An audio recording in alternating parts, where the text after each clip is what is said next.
I don't know, Hi everyone, welcome back to my YouTube channel. I know it's been a long time since I actually posted a real video. If you've been on my channel for a while now, you know that I've been doing lots of live streams, but not really any like formal videos, exploring any ideas. And seeing as the catalog's getting a little bit dry, I thought I'd give the girlies something. Also, I want to say thank you for 2,000 subscribers. It's giving. Um, so I hope I am able to, provide content that all 2,000 of you want to see. Woo! I don't know what that was. I also saw the numbers were dropping though, like the girlies were unsubscribing. I was like, oh wow. But I'm not somebody who really cares about how many subscribers I have, so oh well. So all you who stuck around, you're the real ones. But yeah, so hopefully now that I'm out of school, I'm graduated, all those kind of things, there will be more time for me to dedicate to making some YouTube videos on some commentary. So yeah, let's get into the video. Oh, I did start a Patreon, so I'll link that down below. If you want to join. If you don't, you don't. Cool. All right, let's get into the video.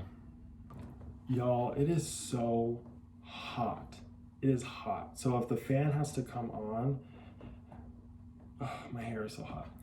I might have to put it up. Anyways, if the fan has to come on, the fan has to come on, and you'll hear background noise. I am trying to avoid that, but like, we're sweating.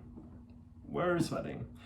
Anyways, so in order for me to talk about what I wanted to talk about today, I think it's important to look through the history of YouTube, or at least like how I saw the YouTube commentary kind of legacy playing out as it is today, right? So when I first started watching commentary channels, I found when they first came into existence, they tended to focus, right? They tended to be these really big masterpieces, right? So it was, an hour, 2 hour video uploaded once every 1 to 4 weeks, right? It was, the videos tended to consist around social ideas and how those social ideas lead to the outcomes we see today, and how we can reproduce those kind of ideas, and how we all they really focused around the nuances of how we all contribute to the systems in which we live in, right?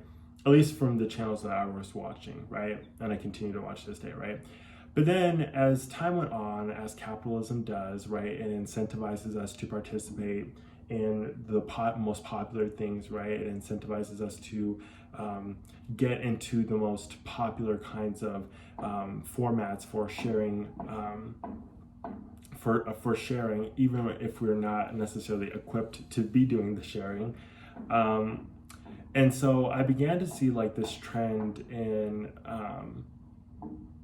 the commentary space where no longer was it these long format videos, like really long format videos, like extra long format videos that was, exploring different social ideas and how they play out. And instead it became about individualizing, who is the issue in YouTube spaces, right? And kind of using a form of eugenics, right? Digital eugenics, right? And so it began to kind of use like negative eugenics, right? So that's when you began to see the rise of a lot of commentary channels kind of perpetuate this idea of deplatforming, right? Of getting rid of the quote unquote bad people on YouTube, or attacking their capital gains and asking for people to stop sponsoring them, right? There kind of became this movement in the digital commentary space to use this kind of negative eugenics, right, in order to weed out the bad people and create, quote unquote, safer spaces, right? Whether that be for children, for victims, for a variety of different reasons, right? And then as we continue further on, and it became especially salient last year, right, was last year was the first time a lot of people were hearing about accountability culture, right? Cancel culture had been kind of in the myths of YouTube for a while, but accountability culture, this idea of accountability, started to enter the YouTube commentary space, right? And that's when I really had started to notice the kind of uncritical nature of YouTube commentary and how people are not necessarily doing the reading or really aligning with the ideas that they espouse, and how they actually perpetuate a lot of the same ideas that cause cycles of harm, right? And so that eventually led me to making this tweet let's not let this fall over. I have my notes to the side. Look at me, professional. Anyways, but that eventually led me to making this tweet because it was something that had really been bothering me about a lot of different commentary channels. And I mean a lot of different commentary channels, right? Where there was like this misuse of accountability culture happening. So my tweet read as this: are we ready to have the conversation that a lot of people's idea of accountability culture is just repackaged state-based violence? I keep seeing everyone cheer about accountability when people are deplatformed, have their capital gains attacked, are incarcerated or criminalized. This isn't accountability. This is the reproduction of state-based violence, the expansion of governmental and private entities' controls of society, the continued idea that we can get to systems by continuing to center the individual. The way so many people misuse accountability culture is getting maddening. Accountability culture works in tandem with abolition and is about social transformation, not social control. It is about moving beyond the carceral seeds that have been planted into US culture and using our imagination and creativity to construct a better world. It is about attacking the systems and social ideas that underpin social harm, not reinvesting into the same violent institutions, systems that have been at the center of social harm and dysfunction. It is about compassion, empathy, autonomy, and freedom for all, while creating the social environment necessary to reduce or eliminate harm, right? And so that tweet was kind of born out of the kind of misuses of accountability I had begun to see in the YouTube space, right? So that tweet was relatively recent, but it definitely was a critique, and I think the moment I realized how uncritical the YouTube commentary space was of itself, right? Like how often it did not like critique the own ideas that it kind of proposes to its audience, was last year was about the movie Cuties, right? And last year, it was the Cuties debacle. Every single person had a take about Cuties. People who didn't watch Cuties had a take about Cuties.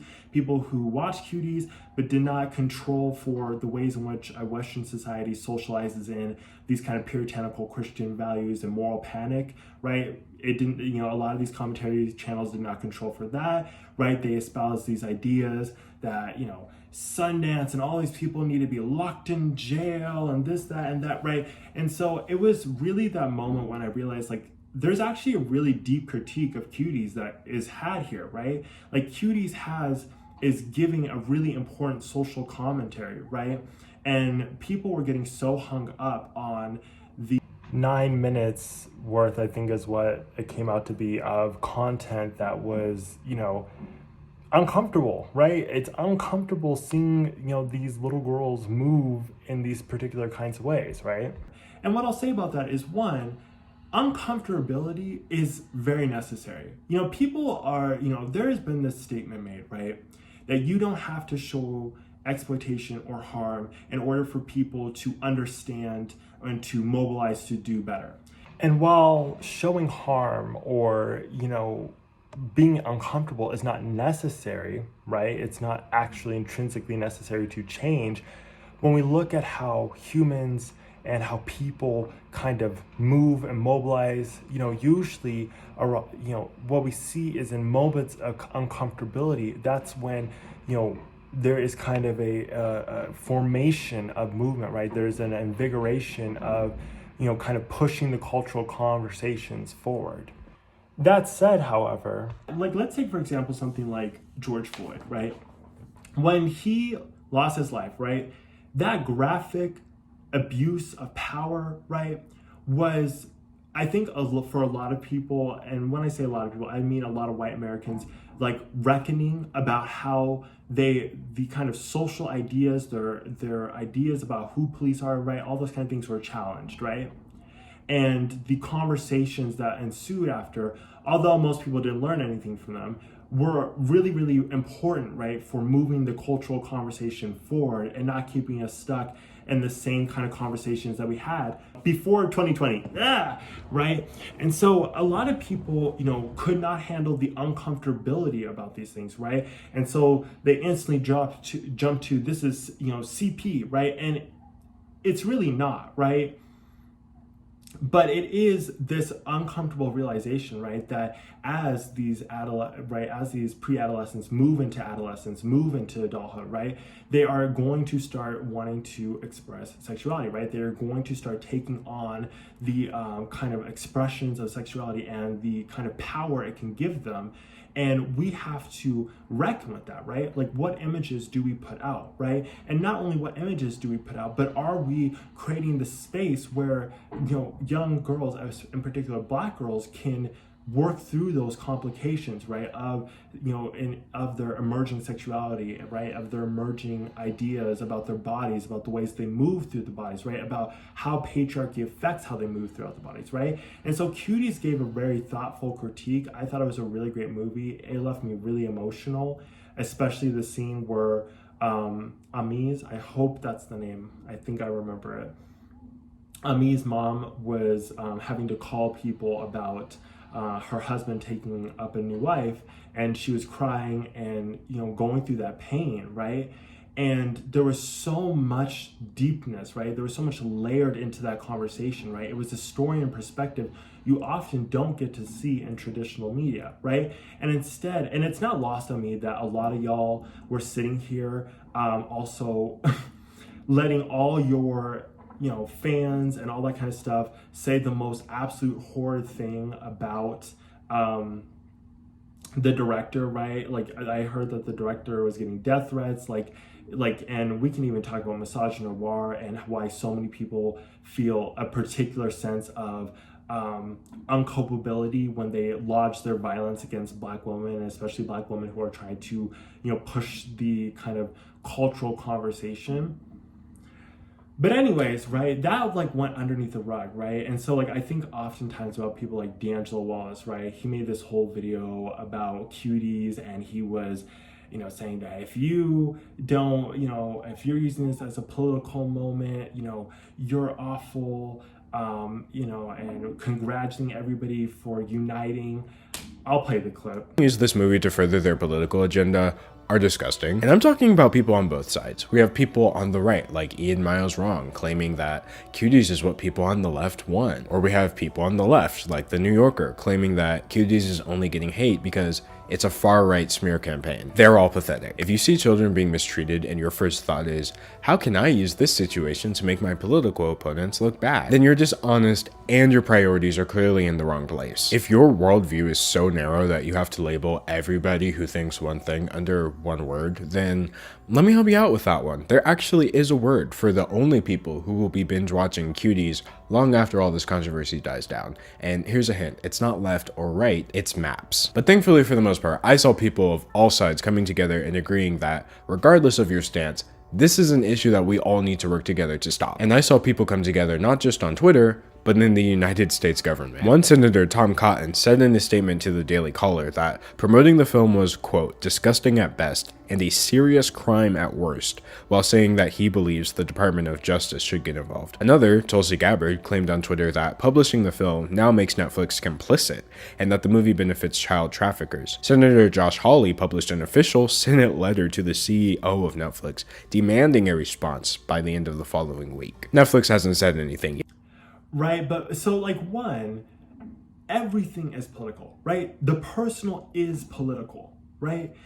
That is the reality of the world in which we live in, right? The ideas that we espouse, the ideas that we take on, they are political in nature, right? They form the ways in which we think about policy, the ways in which we think about our bodies, our society, the way we come to, right? It is, all of this is political, right? Whether you choose to say something or not say something is political, right? Like all of this is political, right? And so that bothered me about D'Angelo's video. The other thing was like his idea of like everyone uniting. First of all, I will not be uniting with Josh Hawley. That man, the man of no morals and ethics, right? The man who's sitting out here saying all this kind of nonsense. Why would I? Right, and so like again, it's this uncritical nature, right? It's this kind of like moderate approach people oftentimes take because they think that, you know, staying in these kind of modern confines of puritanical Christian values that underpin so much of the social conversations that happen in the United States is somehow a more logical or appropriate response, and it's just not, right? The Cuties conversation was so frustrating. I think the only two people I saw at the time on YouTube who were talking about cuties in a way that was nuanced and thoughtful was Kimberly Foster from For Harriet and T. Noir, right? Like at the time, and somebody just uploaded, I forgot her name, I'll put her on the screen, right? But she uploaded a video talking about cuties too, right? And so it is so, the conversation surrounding cuties really showed how the commentary community oftentimes kind of espouses ideas and talks about things without having the experience or without knowing the kind of sociocultural background that would ignite an outcome like that, right? And also talks about topics in very homogenous ways when there's clearly deeper critiques to be had. And it was also during this time, I saw so many people who were so uncritical about the ways in which, you know, about the ways in which they uphold this too. The reason why people are so, you know, scared of the pre-adolescent sexuality, right, as they move into adolescence, experience the sex organizing effects of testosterone and estrogen, right, and how that kind of starts to develop the, you know, sexual attraction, sexuality, right? The puritanical Christianity socializes in this idea of the child's innocence, right?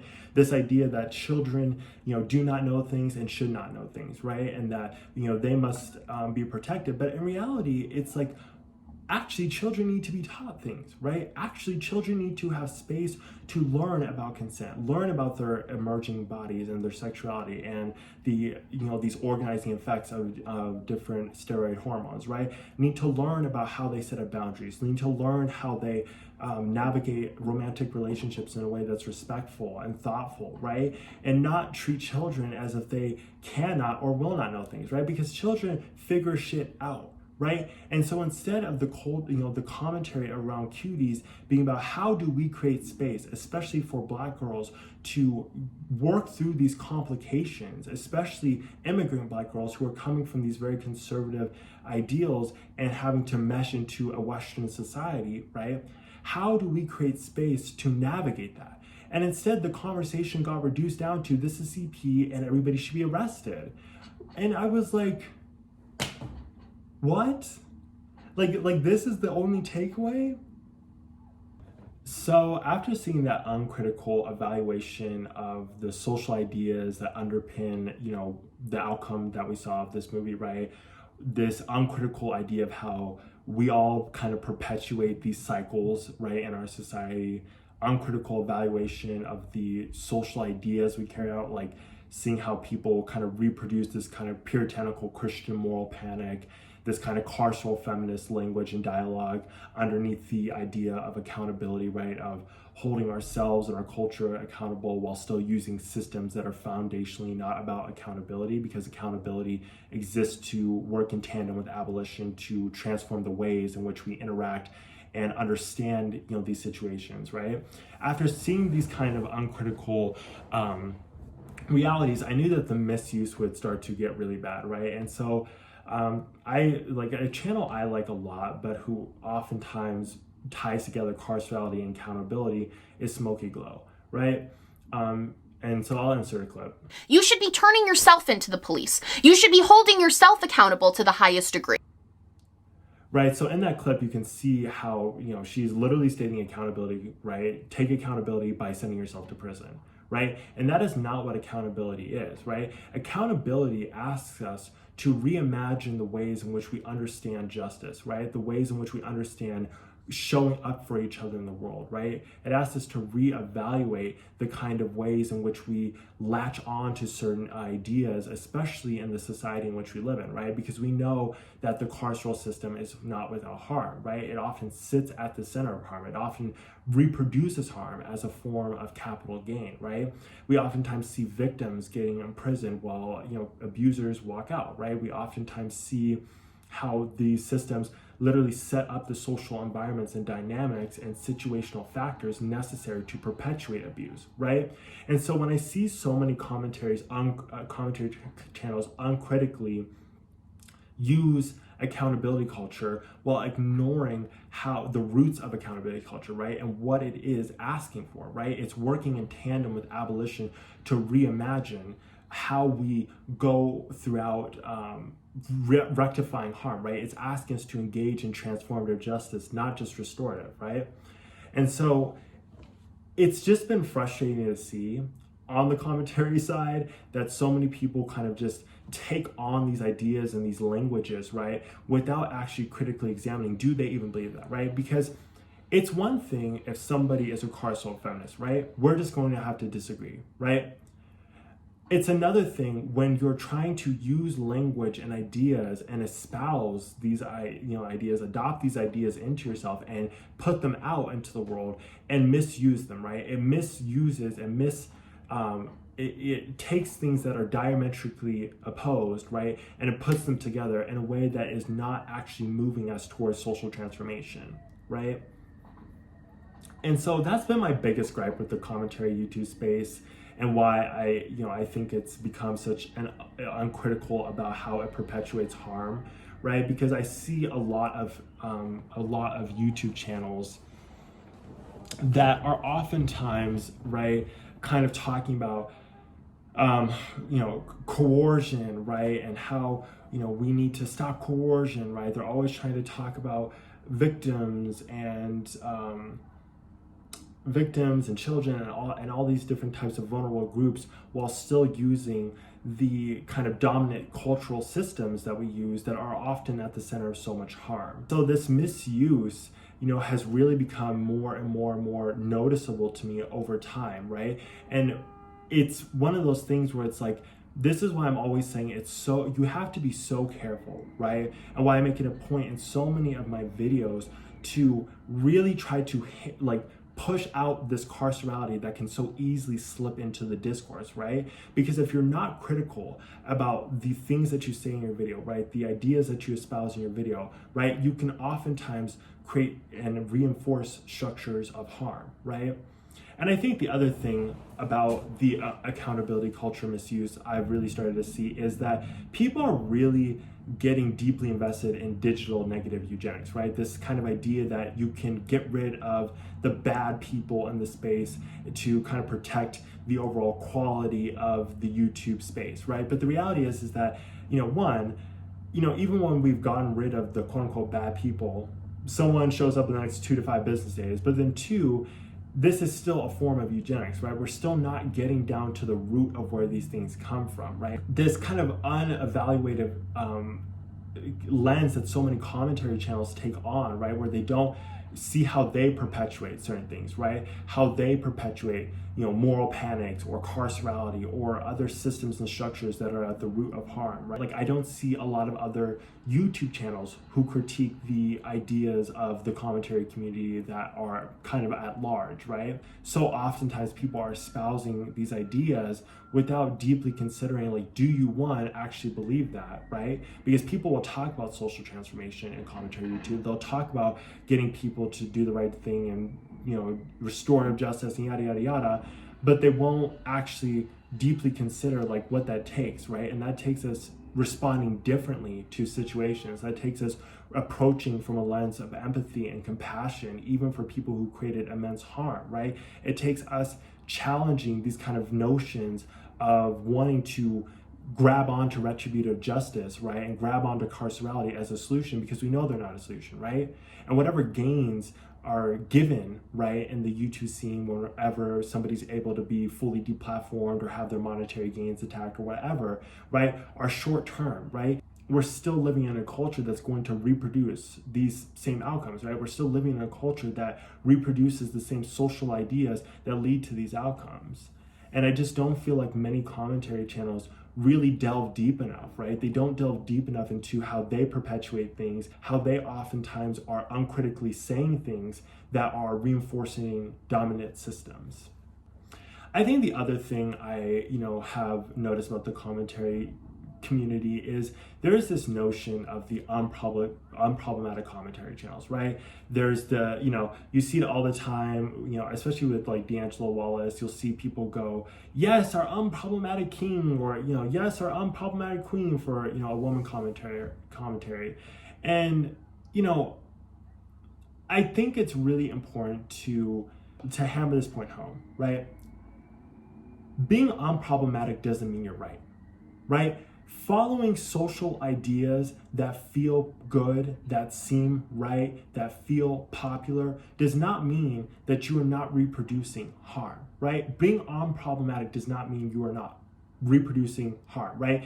A lot of these unproblematic YouTube channels, right, like D'Angelo Wallace, like Smokey Glow, and I know I'm referencing them a lot because they're the ones that come to my mind easiest, but this is something I see on many YouTube channels, so I don't want this to like be something where people think I'm attacking them in particular. I'm not. I like Smokey Glow's channel. She's really great. I'm not that fond of D'Angelo Wallace. I know everybody loves him, but like I don't know this man, and I'm not really too. There's just too many things in his content like that like irk me. Anyways, right? But being unproblematic does not mean that you are actually challenging this social ideas in a way that is transformative, right? So I think that is important to kind of reference, and it's one of the reasons why I always talk about my kind of problematic past, right? And try to talk about the ways in which I can even be problematic, right? Because I recognize that if I am not critical, right? If I get too caught up in this idea of being unproblematic, I may reproduce harm. Sorry for this angle. Like, for example, right, on YouTube, there is a huge push to center victims, right? And I absolutely agree, right? The person who has received harm should be the person who lays out the rules of engagement, right? But if we're not careful, right, victims, and again, this is not victim blaming, because these are the social ideas that underpin the limited actions victims are able to take, right? If we're not careful, victims can contribute, they can espouse ideas, they can reproduce ideas and replicate structures and systems that are harmful, right? That cause harm, that perpetuate harm, right? And sometimes that gets taken as being problematic, right? Like that could be taken as me letting off, the people who've harmed too easily, right?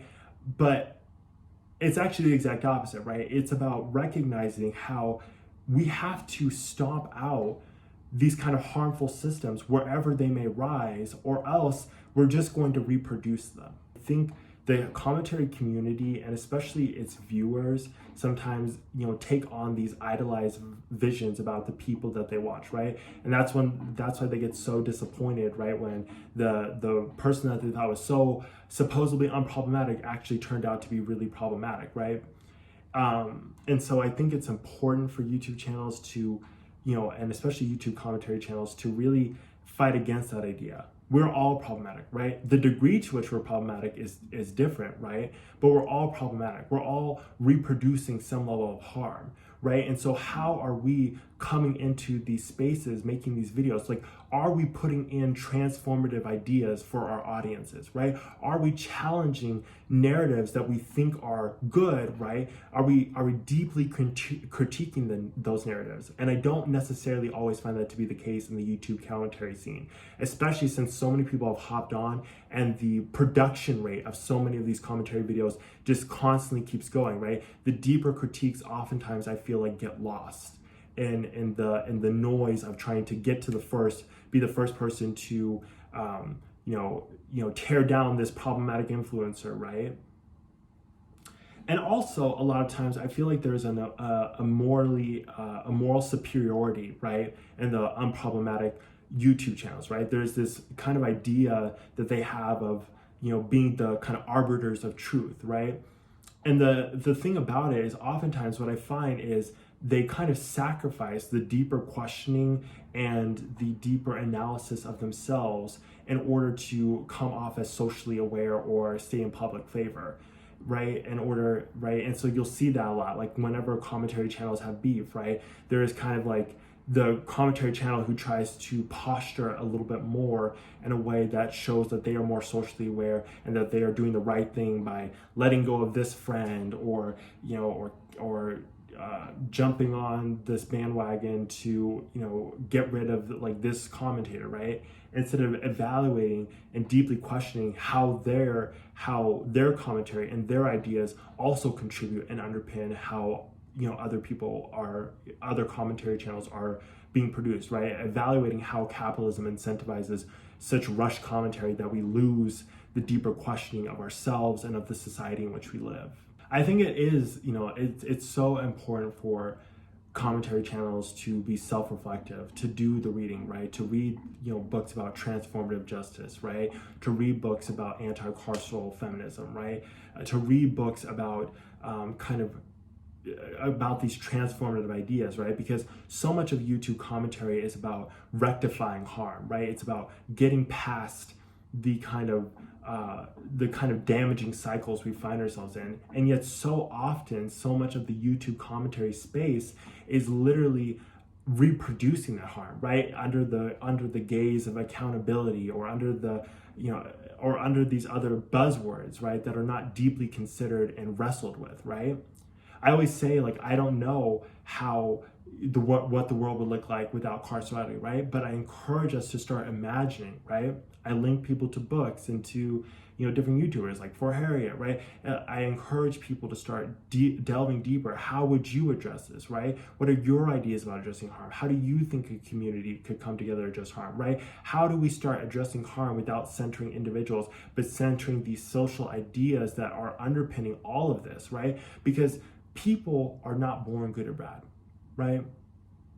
Even though so many commentary channels will talk about this person being a monster, this person being this, that, and the third, right? This person's, a predator, whatever, right? So many commentary channels use the language of dehumanization, right? And in order to condemn somebody, rather than focusing on how our social ideas create the structures and systems around people that often make people so apathetic, that make people so unempathetic to the kind of harm that they cause, right? And if you're attacking social ideas, it is so much easier then to start creating transformative change, right? There's this idea in so much of the YouTube commentary space that you can attack the individual and to attack social ideas. But what I found over the years of watching commentary videos is that that's not true, right? So often I see commentary channels give up attacking social ideas in favor of attacking person, right? Of condemning a person, calling them a predator, this, that, and the third, right? Dehumanizing them, asking for the deplatforming, telling all these companies that they should be deplatformed, saying that, people need justice, so this person needs to go to jail, right? There's this like uncritical evaluation of how they also are forming back into this individualized, hyper-focused idea about how harm starts and how it spreads, right? Like accountability culture is foundationally about the we, the us, right? How the ideas, how ourselves, and how the people who harm kind of reproduce these same cycles, right? But so much of YouTube commentary now has become about individualizing, right? Using individualizing language, using language that dehumanizes, using language that pushes people out to the periphery, right? Because we think that that is somehow going to help us, right? And really that's just a reproduction of digital eugenics, right? Like the James Charles video I wanted to make was called In Defense of James Charles, exploring digital eugenics and abolition, because I think there is kind of this kind of growing thing I'm noticing in the YouTube commentary, sector, where people are not really sitting with things, right? They're not deeply considering things. I think it is so important as YouTube commentary channels that we are not perpetuating systems of harm, right? That we are not engaging and referencing and espousing ideas related to systems that are foundationally harmful, right? And so I think that's it. I think that that is the video. I hope this video was insightful. I hope it helps people think a little bit deeper about the commentaries that they make, the ideas that they espouse. So much of YouTube audiences, right, are looking to commentary channels to give, you know, these kind of transformative lenses to view the world through, right? And so oftentimes I find YouTube commentary channels falling short of giving the nuance and the depth and the rigor and the well-readedness of themselves, right, into these kind of situations, right? Everything sounds good. You sound, you know, morally consistent, right? You sound like you're saying the right thing. You sound, you know how to speak the language, right, of justice. But are we actually doing the work of justice? Justice for ourselves, justice for the people who harm, justice for victims, justice for the social ideas that are so important to be explored and discovered and perpetuated to create a better world, right? So that's it. That's the video, and I'll see you guys in the next one. Bye.